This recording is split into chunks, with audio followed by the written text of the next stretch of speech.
Estamos no ar. Tudo bom, Claudemir? Tô ótimo. E você, meu amigo Bruno? Tudo ótimo. Como tá passando a quarentena em Orlando? E Estamos... estar em Orlando sem poder entrar no Magic Kingdom. É bem difícil, né? E você, como apaixonado pela Disney, deve saber também. Está aqui no meu quintal, mas a gente, por segurança, não pode fazer muitas coisas. Não, e a primeira coisa que eu fiquei pensando depois que saiu tudo isso aí, eu e a Bárbara, a gente virou Annual Pass Holder, né? Quando a gente foi da última vez. Aí eu falei assim: o que a Disney vai fazer com o meu Annual Pass? Eu falei: já vou mandar um e-mail.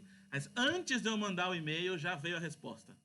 É isso aí. Eles estamos falando em qualidade, né? Eles se adiantaram e já avisaram que vão colocar todos esses dias extras, naturalmente, lá na frente. Isso é muito, muito, muito, muito bom. Bom, Claudemir, primeiro, obrigado por você aceitar estar aqui com a gente nessa edição da quarentena. Você esteve no All Business Conference, a primeira edição, né?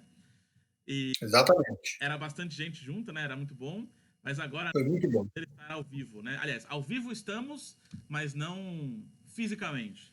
Exato, exatamente. A ideia, como a gente já conversou um pouquinho, é a gente falar um pouco mais sobre a história do Walt Disney, a história da Disney em si. Eu tô Uhum. afiado porque eu já li os seus livros e agora eu tô lendo esse aqui, ó. O do Roy? Eu já li os dois seus e agora eu tô Ah, tá. o do Bob Iger.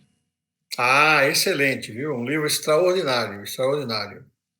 E olha, tem umas coisas aqui que É bem, a gente vai é bem, lá. Claudio, é bem, conta pra gente bem legal. primeiro, porque muita gente que tá aqui esteve no último evento, mas muita gente é a primeira vez que está ouvindo falar de você. Qual que é a sua história até chegar a ser executivo da Disney e depois, hoje, como presidente do Seeds of Dreams? Bruno, obrigado pela oportunidade de estar falando com este público que é fascinado pelo mundo Disney. E a minha carreira basicamente foi na indústria do turismo. Eu trabalhei para a American Airlines desde o dia 1º de julho, quando ela abriu o escritório aí no Brasil. Eu vinha da Eastern Airlines, então tive o privilégio de abrir o call center e os escritórios de emissão de passagens da American Airlines, era responsável por essa área na América. Depois fui para a United Airlines, para a área comercial, liderei a parte comercial da United Airlines, e em 95 a Disney estava precisando de um executivo para abrir no Brasil a divisão Parques e Resorts. A Disney já tinha no Brasil as outras divisões, como licenciamento, cinema, Uhum. mas não tinha um escritório ou um executivo para liderar essa parte de Parques e Resorts. E já aproveito, se você não se incomodar, eu acho que é um dado importante para o público que está aqui nos vendo. As divisões da Disney dá para dividir em três, são várias divisões. Eu divido geralmente em licenciamento, na área de comunicação, aí em comunicação inclui os estúdios, tudo isso, Pixar, Marvel, Fox, todas essas aquisições que o Bob Iger fez. E tem a divisão Parques e Resorts. Só para vocês terem uma ideia, a Disney como um todo, né, a empresa The Walt Disney Company, deve ter aproximadamente hoje 205 mil colaboradores, 205 mil colaboradores. Só em Orlando, aqui na Flórida, estamos falando de 75 mil colaboradores. Então, se você somar a Califórnia, mais Tóquio, mais Paris, mais Hong Kong e mais Xangai, e eu coloquei em ordem de aberturas, você está falando facilmente aí umas 150 mil pessoas trabalham na divisão Parques e Resorts, e as outras 55 mil trabalham nas outras divisões de licenciamento e essas áreas de cinema. Estou jogando o número aí por cima, mas são bem aproximados, só para Sim, você sim. saber.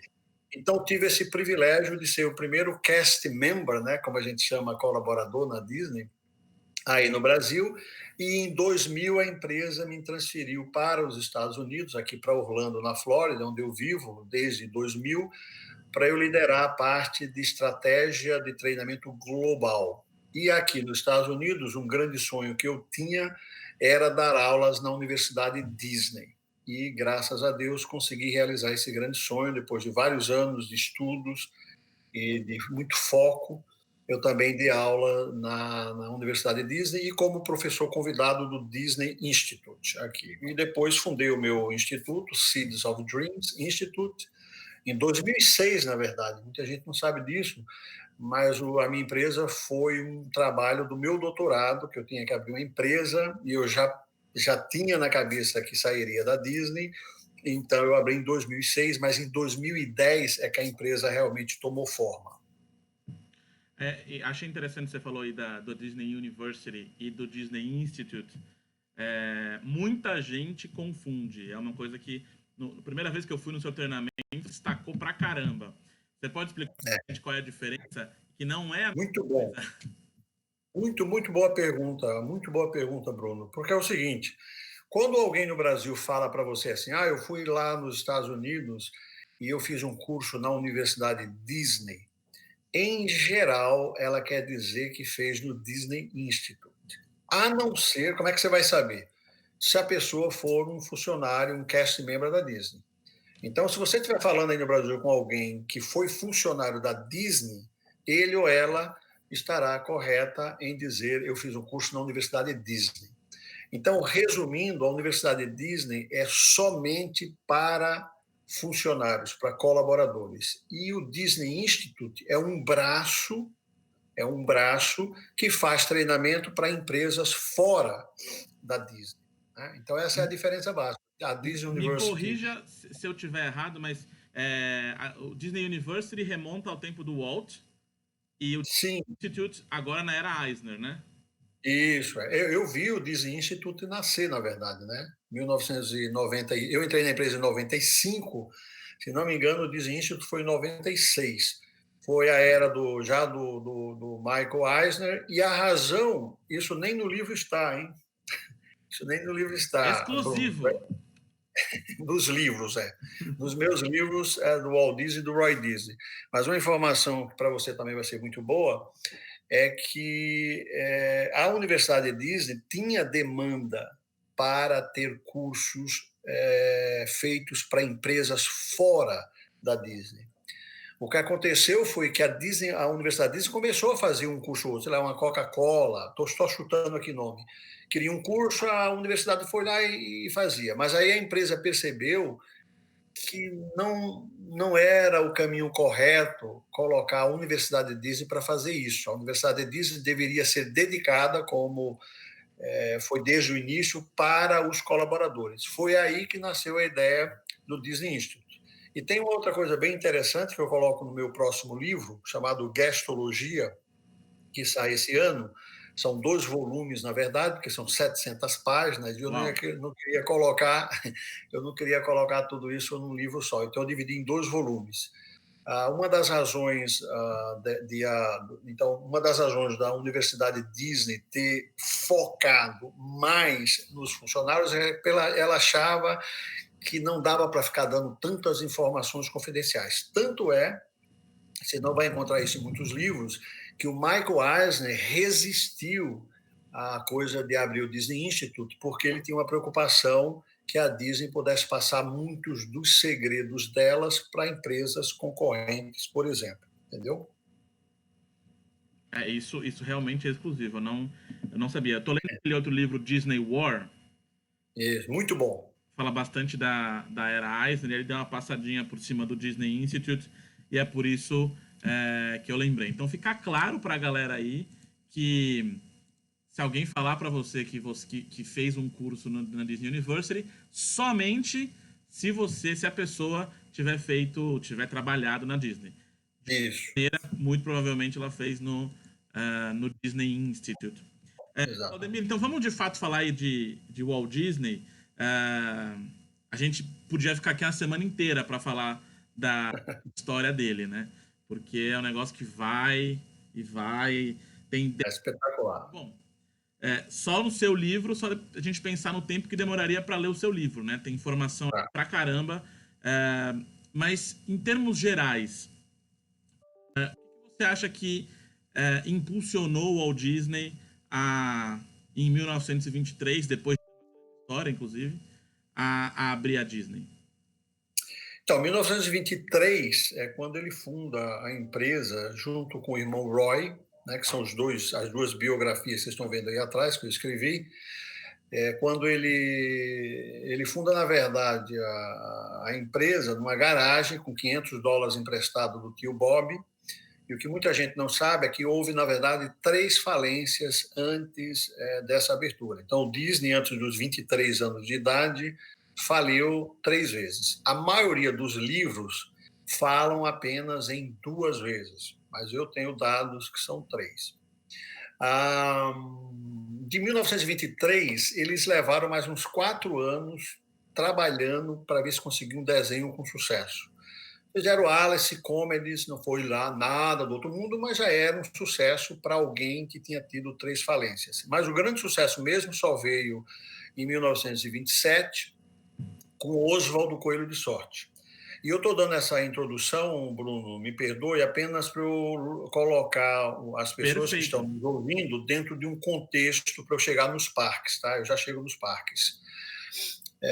Então, com Oswald, o Coelho de Sorte, ele teve realmente um sucesso, mas o Coelho de Sorte não deu muita sorte para ele, não. No final do contrato, no primeiro ano, e você sabe dessa história como poucas pessoas, e por ironia do destino, você sabe disso, era a Universal Studios que fazia a distribuição desse desenho. Então, essa briga da Disney com a Universal vem já desde a década de 20 do século passado. Ele perdeu os direitos para o Oswald, para a Universal Studios. Eu não vou me alongar muito nessa história, mas é apenas para dar um contexto para chegar nos parques, porque o Walt Disney chegou aos parques.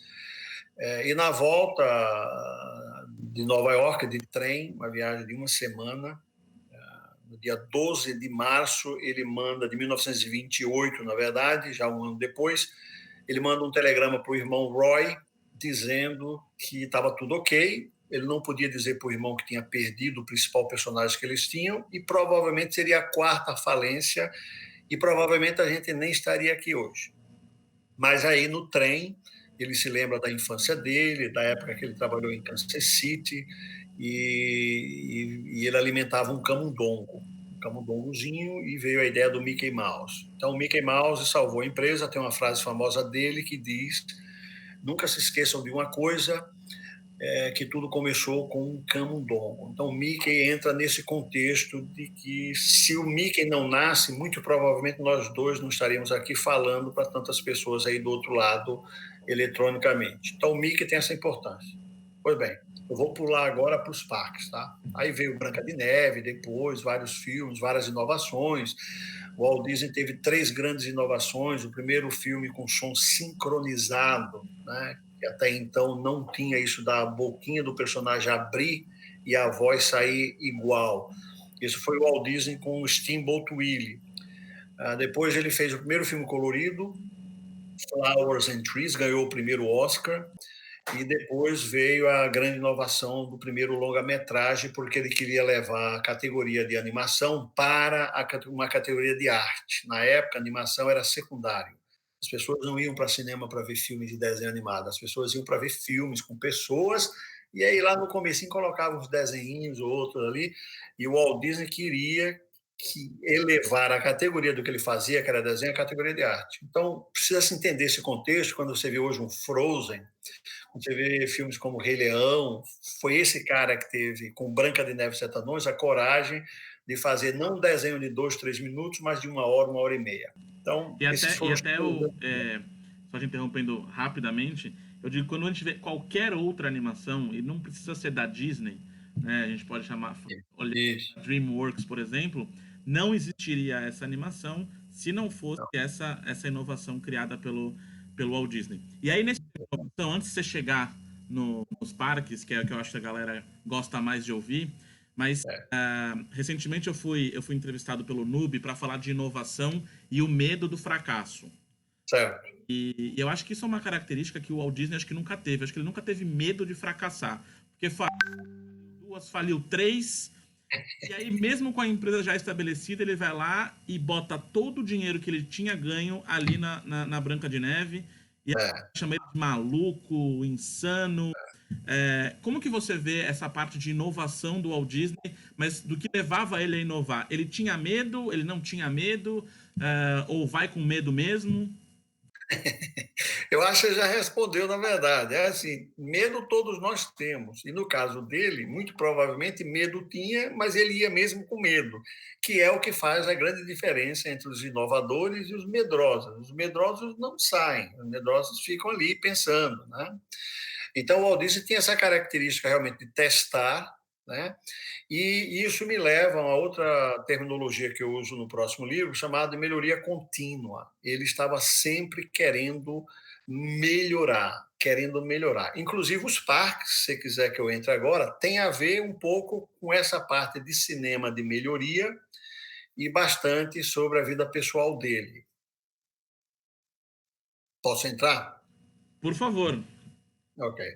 Então eu já fiz aí um apanhado para a gente chegar nos parques e chegamos Uhum. nos parques. Com a Branca de Neve e os Sete Anões, que foi a terceira grande inovação dele, o primeiro filme longa-metragem, ele ganhou muito dinheiro com Branca de Neve e os Sete Anões, que E ninguém levou o Oscar, né? acreditava, e vários Oscars. Aliás, o Walt Disney, até hoje, ninguém detém mais Oscars do que o Walt Disney. E o cara faleceu em 1966, só para vocês terem uma ideia. Alguns livros falam 27, outros falam 25. Eu tenho o dado de 25 e mais as nomeações. Isso é o que ele ganhou. Então, já era um cara famoso, com esses filmes todos. O primeiro parque, você sabe, Bruno, veio em 1955.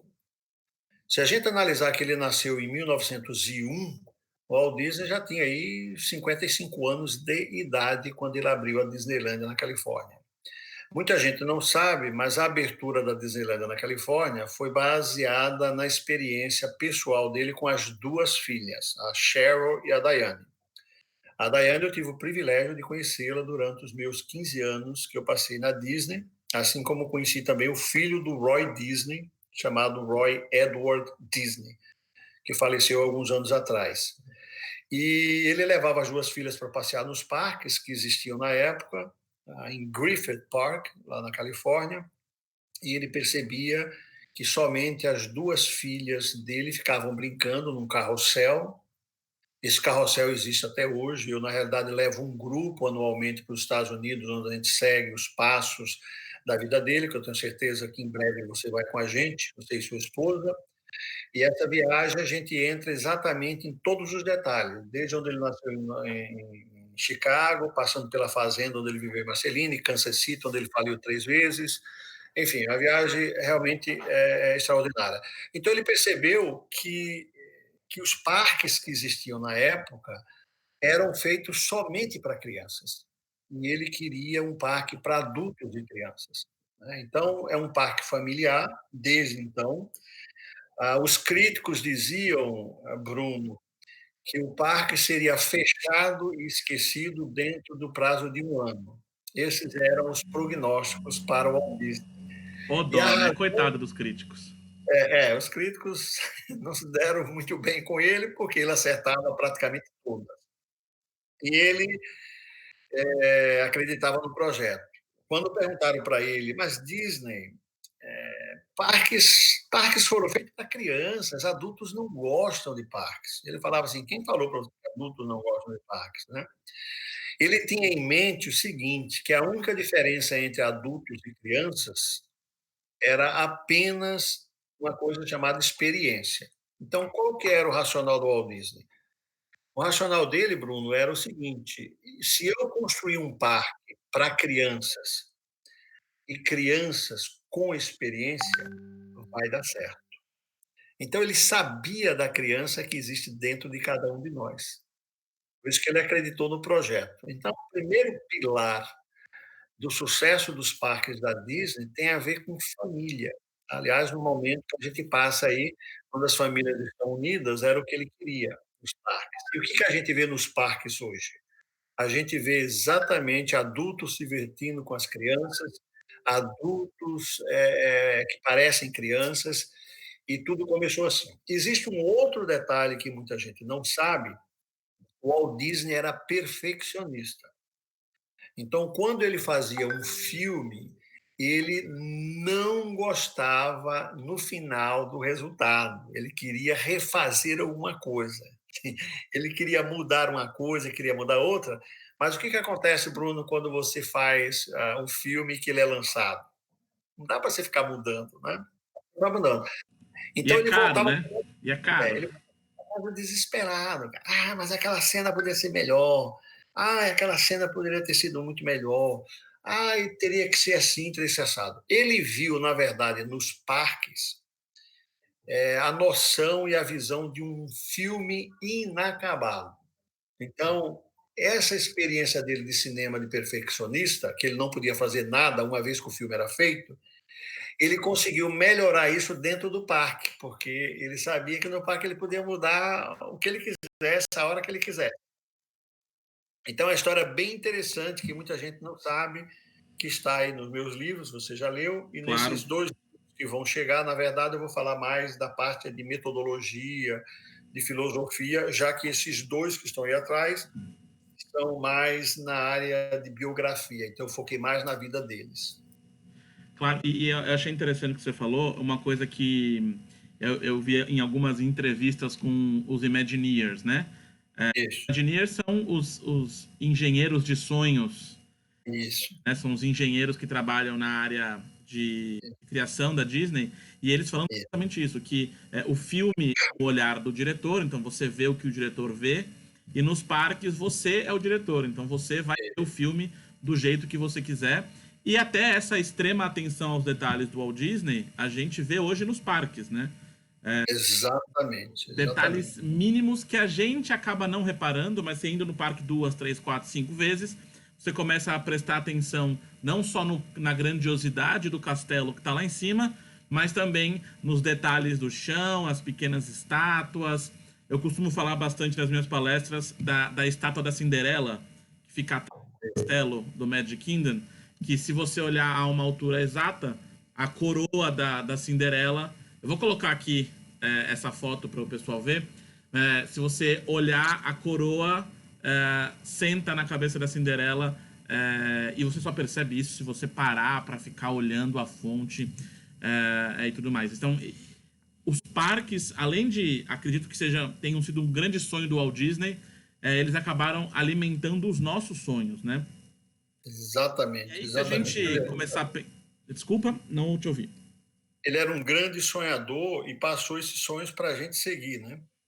Exatamente. Eu vi um comentário esses dias de uma mãe americana falando que os adultos tinham que sumir dos parques da Disney. E aí eu fiquei pensando no que você disse, né? Realmente ela não tem ideia Não, qual era a ideia do Walt Disney para os parques. E não. a gente, quando fala dos parques, parece que foi mil maravilhas, né? O Walt Disney Hum. teve a ideia, e aí surgiu a Disneyland, foi um sucesso. Depois surgiu os parques em Orlando, os parques em Tóquio, mas não foi bem assim, né? Inclusive o começo da Disneyland, o primeiro dia foi catastrófico.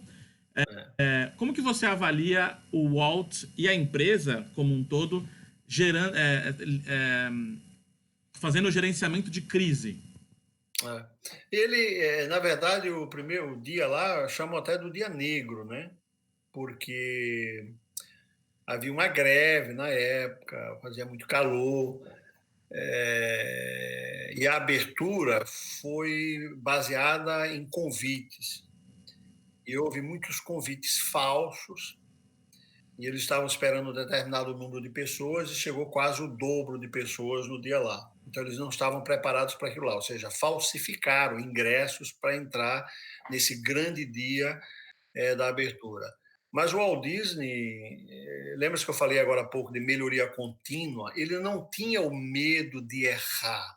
Ele não queria era errar de novo. Então, ele errava e acertava. É o que a gente chama de melhoria contínua, todo o processo de melhoramento dentro da empresa. Então, o Walt Disney, desde essas 3 falências que ele teve antes dos 23 anos de idade, a humildade de começar na garagem da casa do tio, nem era dele, com $500 emprestado do tio. Então, ele sabia decididamente trabalhar com crise, né. E é interessante que vocês estão vendo aí no fundo 2 outros livros que são na área de psicologia positiva, que foi o mestrado e doutorado que eu fiz aqui nos Estados Unidos, e eu fiz nos meus estudos, naturalmente, da psicologia positiva, uma analogia com a vida também do Walt Disney, né. Ele já usava a psicologia positiva muito antes dessa ciência existir, que ela é recente, é 1998. O cara já na década de 20 do século passado, ele já tinha muito dessa ciência em saber como lidar com crises, com problemas, com falências, né. E a Disney sempre teve. As histórias, se você parar para pensar, Bruno, e todos que estão nos ouvindo, né, elas sempre precisam desses momentos difíceis. Se você pegar qualquer grande história, pega o Steve Jobs, né, pega a Apple, pega a história. Se você pegar lá, você vai ver que tem momentos que estava para fechar, aí aparece um cara lá que esse era o Walt Disney. Esse era o Walt Disney nos momentos de crise. Então ele arrumou o que tinha que ser arrumado depois daquela experiência. Fala-se, inclusive, que a Universidade Disney, as primeiras ideias de ter uma escola própria, uma escola dentro da empresa, vem dessa época da abertura dos parques, com outro nome, na verdade, na época, não era Disney University, e disse que a razão foi que ele terceirizou a parte de segurança e ele percebeu lá que a forma como os seguranças da Disney naquela época estavam tratando os convidados, como a Disney chama clientes, não era uma forma simpática, não era uma forma de boas-vindas, era como se fosse um soldado, um policial ali, você entendeu? Você não pode ficar aqui, não, sai daí. Ele ficou desesperado. Conta-se conta-se que aí nasceu a ideia dele de ter treinamentos próprios. E desde então, até hoje, a Universidade Disney, como você sabe, é referência mundial em treinamento corporativo, em educação corporativa, em cultura educacional. A maioria, na verdade,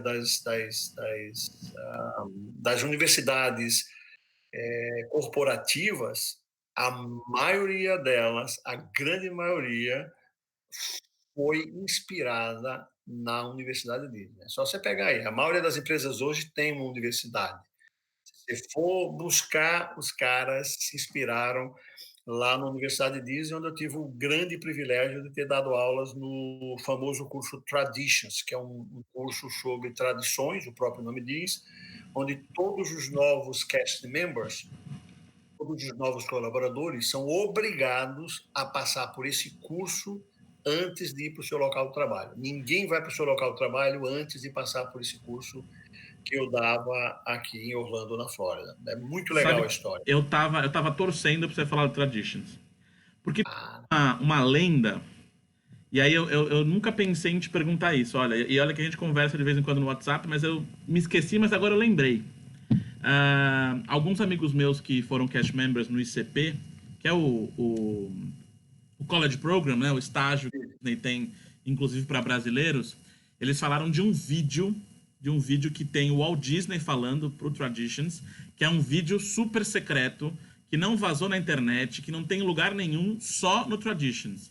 É verdade ou é fake news? é verdade e é óbvio que eu vou manter o segredo.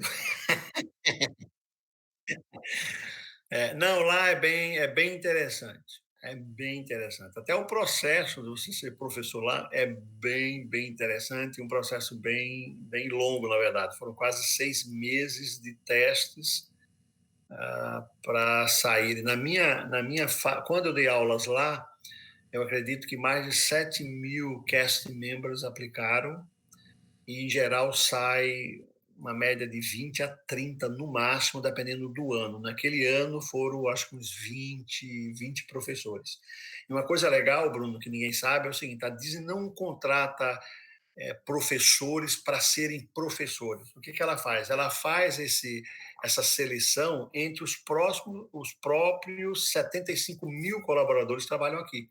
Ela abre, todo mundo pode aplicar, quem quer dar aula, quem tem aptidão, pô, eu gostaria de ter esse sonho, por isso que muita gente, dos 75 mil, aplicam, e aí por isso que leva 6 meses de testes, e no final saem apenas 20. Né? Isso é feito naturalmente com praticamente um ano de antecedência. Então, por exemplo, esse ano tem os professores lá na Universidade Disney, que vão fazer esse ano e o ano que vem, por exemplo. Às vezes faz um ano, às vezes faz 2 anos. Eles já estão fazendo esse processo para no final do ano o cara sair. Então, qual que é a grande sacada da Disney University? Quando eu dei aulas lá, eu continuava com o meu trabalho internacional, liderando treinamento internacional. Então, eu ia para a universidade 1 ou 2 vezes por semana, e os outros dias eu tinha todas as minhas responsabilidades do trabalho. O que a Disney quer com isso? Ela quer que quem vai ensinar aos novos colaboradores seja alguém que está no dia a dia. Então, eu dividi o palco lá com alguém, por exemplo, que era diretor do Cruzeiro. Então, o cara tinha exemplos de como que era os negócios nos cruzeiros. Aí, na semana seguinte, eu dividi o palco com alguém que era, sei lá, diretor do Gran Floridia, entendeu? O cara sabia muito de hotelaria. Outra eu poderia fazer com o cara que trabalha como lixeiro, entendeu? Custódia.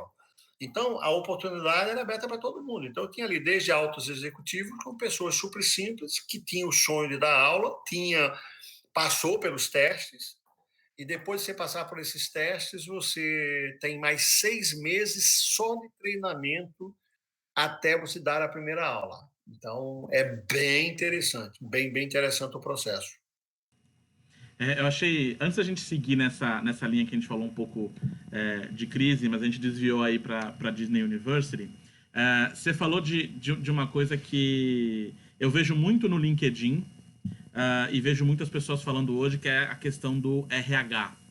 Então, provavelmente a gente vai enfrentar agora uma crise de desemprego, e aí são duas saídas, né? É você passar a empreender, que eu acho sempre que é a melhor saída, e também a questão da contratação. Então, as pessoas provavelmente vão mudar de carreira, vão ter que se sujeitar a uma mudança de carreira, inclusive para melhor. A Disney, e suscitando até uma frase do próprio Walt Disney, fala muito de se contratar não apenas pelo currículo, mas também pela aptidão vocacional, pelo seu sonho, pelo que você gosta de fazer, pelo que você é bom em fazer. E pelo tempo que eu trabalhei de carteira assinada, eu sempre falava que as pessoas nas empresas tentavam colocar um peixe para escalar a árvore e um macaco para nadar. Como que você acha que esse jeito Disney de contratar, ou o jeito Disney de fazer gestão de RH, pode transformar para melhor o mercado brasileiro, que eu acho que é um grande problema. Os empresários não sabem contratar e aí eles É, acabam colhendo frutos não muito bons no final, né? é. Bruno, essa é uma questão muito interessante. O Walt Disney tem uma frase que eu uso nas minhas palestras, nos seminários, nos livros, que ele dizia: contrate um sorriso, uma atitude e depois ensine as técnicas. Né? Então, na Disney, no processo de contratação, você tem um ótimo currículo, é maravilhoso, mas isso não diz tudo. A gente quer observar se você tem atitudes, se você quer fazer aquilo, você entendeu? Não adianta. Então, o currículo é importante, mas muito mais importante é o comportamental. Então, contrata uma atitude, o resto a gente ensina. Mas você não pode ensinar alguém a ser educado, entendeu? Não pode ensinar alguém que é mal educado a ser educado. Isso é um trabalho dos pais, e não E eu até da. E acho não... que mora um probleminha adicional aí, e acho que você pode me dizer, você está nesse mercado de treinamento e palestra há muito mais tempo do que eu, existe uma resistência em treinar o funcionário, né? Por onde eu passei, eu era treinado em um dia, eu era colocado lá na baia de um colega de trabalho, esse cara me treinava, que ele não sabia absolutamente nada sobre treinamento, e no dia seguinte já coloca o cara para nadar. Então, o que acontece? É assim, treinamento, meu, é importantíssimo. Treinamento você pegar um sapato que você precisa polir, sabe? Polir. É banho, todo dia toma banho, entendeu? Treinamento é isso, você precisa fazer treinamento. A maioria das empresas hoje Elas sabem dos resultados que ela tem quando ela deixa os funcionários polidos, né? Tem que polir, tem que fazer muito, muito treinamento. Agora, uma coisa interessante sobre essa coisa de contratação que você tocou, muitas pessoas me perguntam qual o sucesso da Disney em ter tanta gente ali nos parques sorrindo num calor de 40 graus. Existe uma razão. Você concorda comigo, Bruno? E tenho certeza que as pessoas que estão nos ouvindo agora vão concordar que as pessoas querem trabalhar para a Disney, entendeu?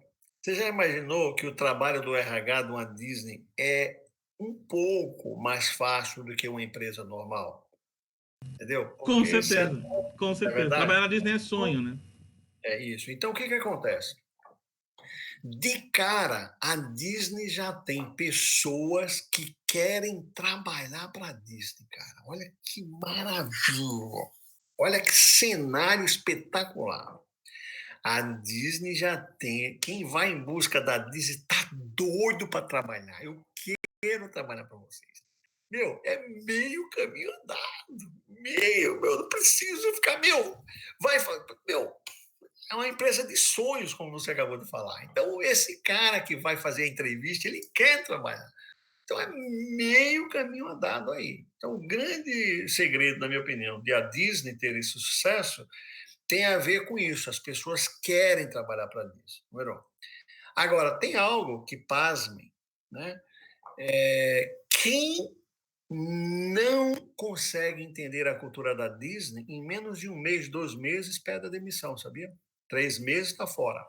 Essa é nova para mim. Então, na verdade, é o seguinte: existem algumas pesquisas, né, que falam que funcionários da Disney equivalem a quase 3 das empresas normais. O que significa dizer o seguinte: que a magia que todo mundo vê, quem está ali por trás trabalha pra caramba, mas muito mesmo. Vou dar só um exemplo para vocês. Quando eu trabalhava na American Airlines, eu era responsável pelo call center e pelas lojas. E eu tinha, na época, acredito, uns 60 funcionários. Não lembro de cabeça agora, uns 60 funcionários. Tá.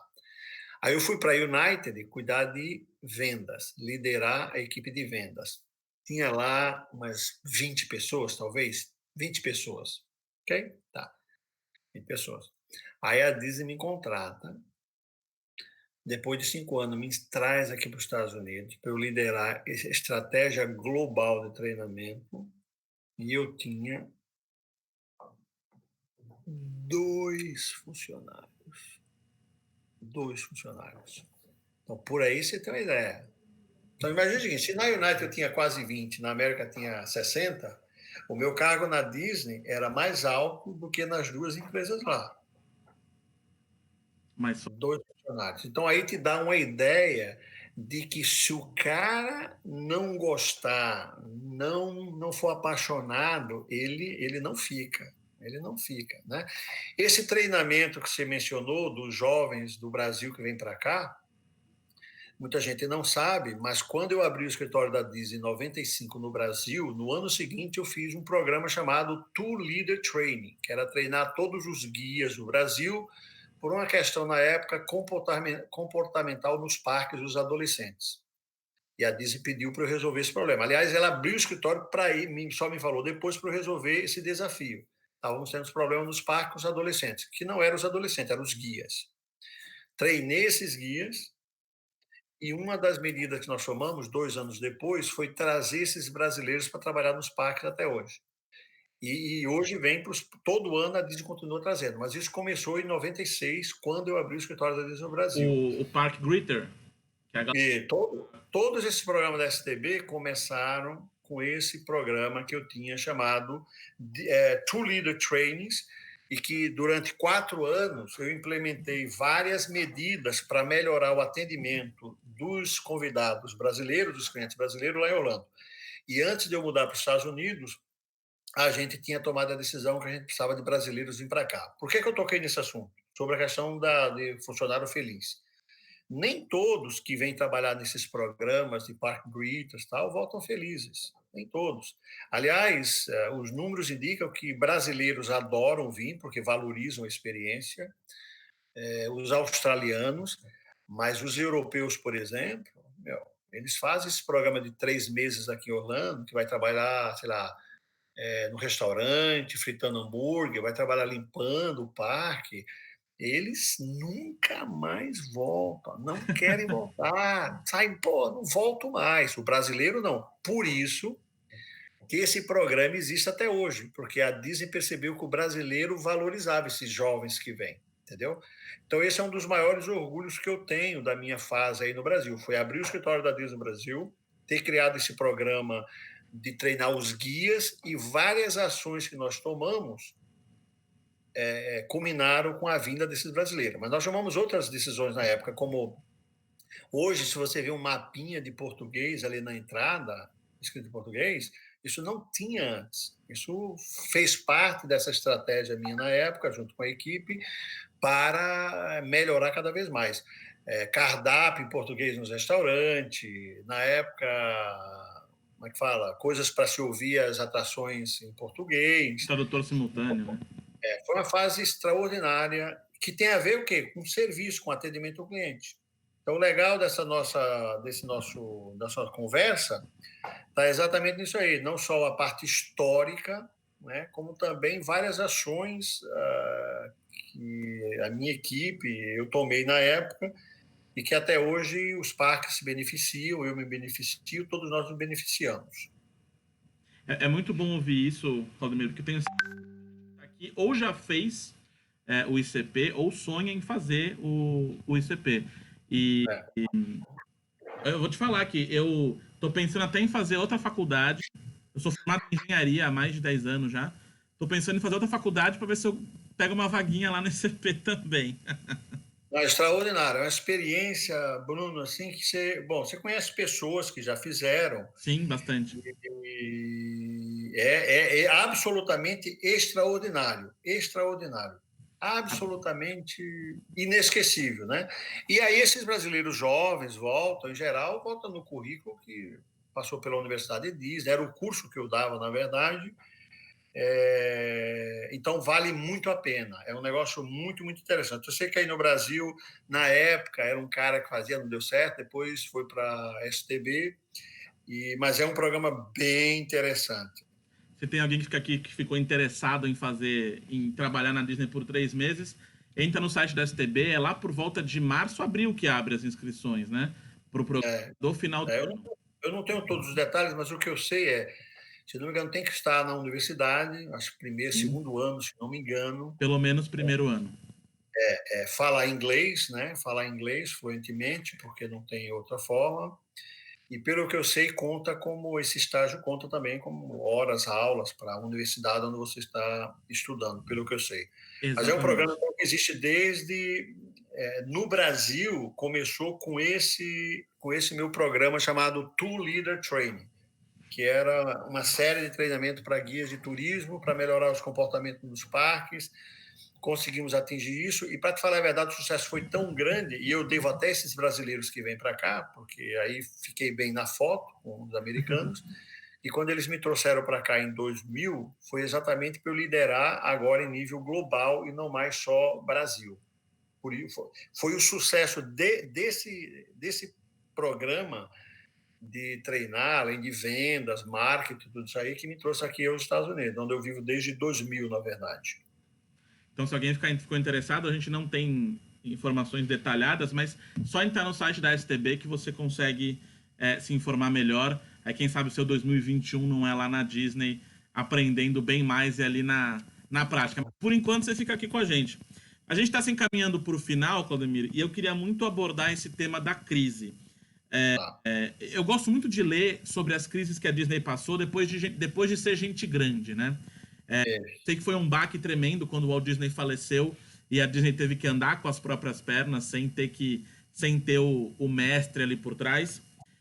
Algumas crises que aconteceram que eu fiquei angustiado, mesmo sabendo que nada aconteceu. A primeira delas foi um pouquinho antes da era Eisner, que a Disney quase foi comprada por um fundo de investimentos podres, né? Então, as ações caíram tanto que os parques e os ativos da empresa valiam mais do que as ações e se cogitou, inclusive, vender parte dos parques para pagar. Isso Isso. aconteceu um pouco antes da era Eisner, aconteceu no final da era Eisner também, e aí É, Bob Iger assumiu já meio que imune à crise, né? Mas isso. passou por várias. Algumas É, no livro do Bob foi, e é muito triste, o atentado em Orlando, que aconteceu no isso. Boate, que era um atentado para que iria acontecer dentro do parque, ia acontecer Isso. dentro do Disney Springs, lá no Uhum. Blues. E depois, o que aconteceu com a criança que acabou sendo engolida por um jacaré no Grand Floridian. Exato. Teve uma atitude que foi contra, inclusive, os advogados da Disney, né? Que foi, Isso. de Bem, ligar para a bem família preocupante. e assumir a responsabilidade pelo que aconteceu. Como que você vê a Disney pós o Walt Disney, uma empresa que, ao meu ver, continuou humana e lidando com a crise? E aí eu peço para você até linkar com essa crise de agora, porque eu vejo a Disney perdendo muito dinheiro com os parques fechados, e com o adiamento de filmes que iam lançar agora. Mulan ia lançar agora, É. alguns lançamentos da Pixar estão para acontecer. Como é que você vê a Disney lidando com a crise? Olha, eu estava olhando para o lado aqui, porque eu tenho um livro aqui chamado Storming the Magic Kingdom, do John Taylor, está aqui do meu lado esquerdo. E esse livro narra, você não encontra esse livro à venda, isso é uma raridade, eu comprei há muito tempo atrás, fez parte da pesquisa para os meus livros, e realmente na década de 80 a Disney estava com problemas seríssimos, e na época o sobrinho do Walt Disney, Roy, filho do Roy Disney, que eu conheci, ele queria que a empresa tivesse o mesmo direcionamento, o mesmo tipo de liderança que o pai dele, Roy, e que o tio dele, Walt, tinha, um criativo e um financeiro. Então, nessa época, trouxeram o Michael Eisner, que era o criativo, e Frank Wells era o financeiro. E realmente deu muito certo. Até que eles revolucionaram a empresa, fizeram a empresa crescer, tudo isso aí. Não vou entrar em muitos detalhes por questão de tempo, mas isso está bem explicado nos meus livros. Então, uma fase muito difícil. Tá? Aí eu vou para o segundo ponto que você tocou, do Bob Iger, com relação a o que aconteceu na boate Pulse, né? E a questão da criança que morreu com o ataque do jacaré. Ele fala nesse livro dele, a biografia dele, que nos 15 anos deles como CEO da empresa, e ele está saindo o ano que vem, ele agora está como chairman, executive chairman, ainda manda na empresa, mas já anunciaram o novo CEO, que é o Bob Chapek, também se chama Bob. Ele fala que foi a decisão, foi a coisa mais terrível que aconteceu para ele na gestão dele na Disney. Foi a morte da criança. Quando perguntado por quê, ele falou que ele tem netos e não teve como ele não se colocar no lugar dos pais, né? E você falou muito bem, pelos advogados da Disney, você não se envolve com isso, você não dá entrevista sobre isso, entendeu? Tem alguém que fala sobre isso. O pessoal da mídia é treinado para falar sobre esses acidentes, É sobre um tudo risco isso. tremendo, né, para a empresa, o CEO falar isso. É. Nem o CEO, em geral, quando é uma crise dessa, tem autoridade para sair falando. Por isso que essas grandes empresas têm assessores de imprensa, são pessoas que sabem falar com a imprensa, entendeu? Se você deixar qualquer pessoa sair falando, você pode ter um problema seríssimo de comunicação e aí já era, o estrago é muito grande. Então, tanto é que ele teve de pedir permissão para o pessoal, os conselheiros da Disney, né? Os board members que a gente fala, e que ele queria fazer isso. E óbvio que deixaram, né? Mas sempre as empresas têm muito cuidado que qualquer pessoa fale, incluindo o CEO. Não é porque você é CEO que você pode falar sobre tudo. Num momento de crise em geral, mesmo o CEO não fala, tem alguém para falar por ele, ou por ela, desculpe. Então, ele falou isso claramente. Com relação ao momento atual, bem complicado, porque você pega, por exemplo, os concorrentes, o SeaWorld anunciou há menos de uma semana que 90% dos funcionários foram dispensados. Não tem ideia do que é isso. 90% de gente. Dispensaram, não estão trabalhando. A Disney, entre 15 de março e 30 de março, pagou, aí teve de anunciar que não ia abrir em abril o parque, e a Disney anunciou que não tem data para abrir os parques. Mas ela mandou uma mensagem: até dia 18 de abril nós pagamos. Depois disso, não pagamos. O que a Disney quis dizer, na minha opinião? Provavelmente o parque não vai abrir em abril e que você vai ter um volume gigantesco de pessoas sem emprego. Então, é realmente todas as áreas, Bruno, não apenas a área de parques, todas, é uma loucura, Treinamentos. absolutamente. Nossos treinamentos não vão acontecer, né? Treinamentos, você tem o problema do varejo, imagina o prejuízo para o varejo, né? E eu sempre falo para as pessoas o seguinte: se o Cirque du Soleil anunciou que está com problema financeiro, você imagina a situação dos outros, Cirque du Soleil, que eu já vi mais de 30 shows do Cirque du Soleil. Eu sou completamente apaixonado, já tenho ingresso para ver o novo show de Orlando, e o Cirque du Soleil pode entrar em falência. Eu, particularmente, né, não acredito que isso vai acontecer com o Cirque du Soleil, primeiro porque é um belo de um produto premium e que não vai desaparecer. Não vai desaparecer. Né? Mas isso dá uma dimensão do nível dos problemas. E sobre o Cirque du Soleil, só para eu finalizar, eles já vinham com uma má gestão. Então, a questão do vírus agora, do coronavírus e tal, essa questão ela não é, vamos dizer assim, ela apenas piorou a situação. Né? E a grande lição para todos nós, Bruno, e todos que estão nos ouvindo, com crises como essa que não teve antes, mas a gente tem que se preparar porque coisas desse tipo podem voltar a acontecer no futuro. Espero que nunca, mas pode voltar. E eu acho que os profissionais, as empresas, precisam se preparar para ter caixa. Né? Então, um grande aprendizado para as pessoas e para as empresas é: você precisa ter um caixa. Né? E eu acredito que as pessoas não se preparam com caixa, gastam mais do que deveriam e geralmente é um problema. E todos nós temos esse problema de não nos preocuparmos tanto com caixa. Eu costumo dizer que é como se a gente estivesse andando num carro com 4 pneus usados e sem nenhum step. Ou seja, vai furar o pneu. Então, eu diria que o grande aprendizado aí para todo mundo e para todas as empresas é: saia dessa crise, saia. Então, trabalhe e guarde. E guarde um pouco, você precisa ter caixa. Se não tiver caixa, você não atravessa uma crise dessa. Isso Entendeu? vale para pessoa física também, né? Todos, todos precisamos ter caixa. Os americanos, Bruno, usam uma expressão que eles falam o seguinte: caixa é como sangue no corpo. Se você não tiver sangue no teu corpo, falência total dos Acabou. órgãos.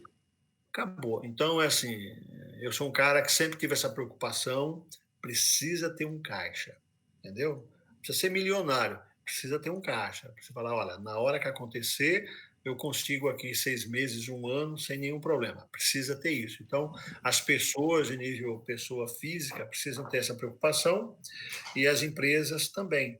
E por que eu estou falando isso? Saiu um resultado que eu coloquei no meu LinkedIn essa semana. Aliás, eu tenho posts no LinkedIn todos os dias sobre esses temas da Disney. E falo o seguinte: Bruno, olha, presta atenção, eu vou te falar agora.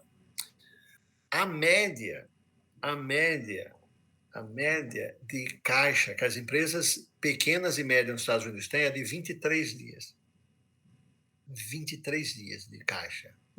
Uma crise dessa, que com certeza vai passar de 3, 4, 5 meses, como é que você tem 23 dias? Isso nos Estados Unidos. Então, você imagina o Aqui deve cenário ser em muito outros menos. países, no Brasil e outros países, da pequena empresa, entendeu? É complicado. E aí, Por isso, só para eu terminar sobre claro, esse claro. tema atual, a grande dificuldade, Bruno, das decisões, entendeu? Por que tem todo esse debate sobre a decisão vertical e a decisão horizontal? Né? O médico, ele vai falar: tem que ser horizontal, o vírus é seríssimo, realmente é seríssimo. Você vai para um cara de finanças, Ele olha, puxa vida, mas meu, vai acabar com o país, não tem um jeitinho, entendeu? Então, é por isso que é um debate muito grande. Você vai encontrar esse debate, você falar com 10 pessoas, você vai ter 5 pessoas a favor, ou 7 pessoas a favor do horizontal, e você vai ter 3 ali dizendo, meu, não sei. Né? Eu diria até mais. Né? Eu diria que teria que ser, a discussão teria que ser vertical, horizontal e regional. Regional. Você pega, por exemplo, os números nesse dia que a gente está falando aqui, você pega, por exemplo, Alagoas, teve uma morte. Pernambuco, acho que teve 5 mortes. Você pega os estados mais quentes, há uma correlação que realmente o vírus tem um problema mais sério em aglomeração, grandes cidades, né? E o calor também ajuda muito a ele não se disseminar. Isso não é ciência, são os dados que estão sendo mostrados, por isso que eu falei. E muito mais do que isso, deveria ser levado em consideração que eu não estou vendo o lado psicológico. Então, estou falando da saúde física, preocupação com a saúde financeira, que é a parte da economia, e muita gente não está falando do psicológico. Por isso que eu tenho mestrado e doutorado em psicologia e acho que deveriam tocar muito nesse assunto também, porque vão ter muitas pessoas aí com depressão, com problemas seríssimos depois de sairmos dessa crise aí. Mas vai dar tudo certo. E é por isso que a gente até conversou em trazer esse evento para cá, para a internet, e gratuito, para as pessoas poderem aproveitar, não deixar a cabeça livre, não deixar a cabeça vazia e poderem, né, se capacitar um pouquinho mais, principalmente com essas histórias da Disney. Então, você pode amanhã e de tarde assistir um bom filme da Disney, muitos filmes bons na Netflix e no Prime da Disney, de Amazon Prime, tem muito filme da Disney, a gente não tem o Disney Plus ainda, então Amazon Prime e Netflix estão sensacionais, e depois, aqui de 13 a 17 de abril, você vem para cá para aprender um pouco mais, Claudemir dando um show aí pra gente. E eu vou te fazer uma pergunta. Só para terminar esse negócio aí, você fazer a última pergunta, é o seguinte, pessoal, eu vou olhar na câmera aqui, filtra as mensagens, filtra os programas. Não dá para ficar vendo televisão o tempo inteiro, jornal, né? Assim, a imprensa tem uma tendência a ser sensacionalista. Eu sou jornalista formado. Então tem essa tendência. Por quê? Porque segura a pessoa. Vem demais. Então, eu sempre falo para as pessoas assim, ó, no meu novo livro eu coloco lá um capítulo que eu falo assim, por que não se fala de aviões que não caem? Porque não é notícia, meu. Cai um avião, o mundo se dedica a esmiuçar o que aconteceu com o avião que caiu. E ninguém fala sobre aviões que não caem. Então, isso é psicologia positiva. Você vê que realmente é triste um avião cair, mas ao mesmo tempo que caiu, existem milhões de voos acontecendo sem absolutamente nada. Então, precisa filtrar. A gente precisa filtrar e a gente não pode ir para a histeria. O vírus é sério? É sério. Os dados estão aí, é seríssimo, né? Principalmente aonde? Aí você vai analisando, mais nas pessoas acima de 60 anos. Ai, Claudemir, mas, Claudemir, morreu uma criança. Meu, não vem conversar isso comigo, entendeu? Os dados. Os dados são, a maioria são, entendeu? Vai acontecer exceção, pode acontecer com qualquer pessoa, entendeu? Então é sério, mas não precisa de histeria. Eu vou até brincar aqui para o pessoal rir um pouquinho, Bruno, assim, não precisa comprar tanto papel higiênico. Aqui nos Estados Unidos, o McDonald's teve de fechar banheiros porque estavam roubando papel higiênico. Ai, meu Deus. Isso não é mais pânico, isso é alguém que pega papel higiênico para limpar o que ele tem na cabeça. É delicado com vocês aqui. Mas beleza. Entrando na parte cômica. Nesse momento, quando eles estiverem ouvindo, ainda essa coisa vai estar agora. Então, filtra, entendeu? É sério, mas não precisamos ser histéricos e nem entrar em pânico. Não há Com motivo. certeza. E sobre o papel higiênico, ainda nessa parte cômica, algumas pessoas dizendo que, gente, o vírus não entra pelo bumbum, tá? Então, não precisa estocar papel higiênico. E água e sabão é melhor que álcool gel, viu? Se não tiver álcool gel, água e sabão resolve. Pronto, fizemos a utilidade pública aí. Claudemir, deixa eu te fazer uma provocação. Vou te contar uma história. Eu tava começando a quarentena, um pouco antes de começar toda essa história. Eu fiz uma palestra pro pessoal da Natura, que eu espero que eles estejam aqui assistindo. E Okay. uma das líderes da Natura me ligou e falou assim: Bruno, é muito legal a história do Walt Disney e tudo mais, mas me fala uma coisa. O que que o Walt Disney faria na nossa pele aqui agora? O que o Walt Disney faria nessa crise do coronavírus? Ela me pegou de surpresa. Mas ela não quer saber o que eu respondi. A galera quer saber o que você responderia. Ótima pergunta, né? É uma pergunta super difícil porque são cenários totalmente atípicos, diferentes de todas as situações até que ele passou, né? Então é muito difícil você ter uma resposta 100% acertada em cima disso. Eu acredito que a empresa tem no DNA dela o legado dele. Olha que interessante a minha resposta, hein? Eu tenho certeza. Os executivos da empresa, a empresa hoje tem no DNA o legado dele. Isso significa dizer o seguinte, que o que está sendo feito hoje é baseado nesse legado. Portanto, olhando na câmera, portanto, muito provavelmente a empresa estaria tomando esse tipo de decisão que está sendo feita nesse momento. Porque a cultura da Disney é muito forte, nos espelhamos no legado dele de liderança.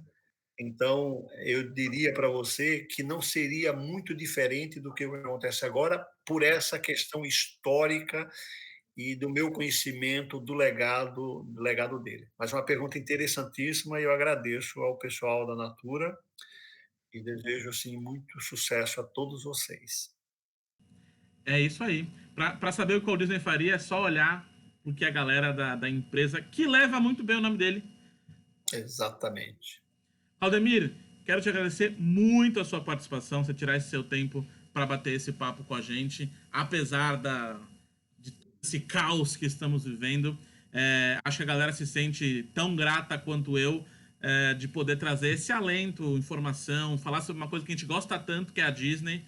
Então, por Isso aí. essa horinha aí, a galera ficou com o coração acalentado e com o cérebro também acalentado com essas informações importantes. Muito obrigado, querido.